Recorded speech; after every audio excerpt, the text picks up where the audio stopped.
Neymar ফিরেছেন আর তার পায়ের জাদুতে আবারও মুগ্ধ পুরো ফুটবল বিশ্ব। স্কটল্যান্ডের বিপক্ষে অবশেষে মাঠে নামলেন ব্রাজিলের এই মহাতারকা। দীর্ঘদিন পর তাকে আবার ব্রাজিলের জার্সিতে মাঠে দেখে উচ্ছ্বসিত হয়ে ওঠেন লাখো ভক্ত। শুধু মাঠে নামাই নয়, বল পায়ে পেয়েই তিনি দেখাতে শুরু করেন সেই চেনা জাদু। একের পর এক ড্রিবল, দারুণ পাস আর অসাধারণ স্কিল দিয়ে প্রতিপক্ষের রক্ষণ ভাগকে ব্যস্ত রাখেন নেইমার। তার প্রতিটি স্পর্শেই যেন ফিরে আসছিল সেই পুরনো দিনের স্মৃতি।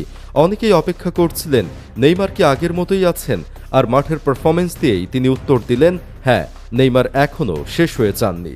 অন্যদিকে ম্যাচের শুরু থেকেই দাপট দেখাতে থাকে ব্রাজিল। মাত্র 6 মিনিটেই দুর্দান্ত গোল করে দলকে এগিয়ে দেন ভিনিসিয়াস জুনিয়র।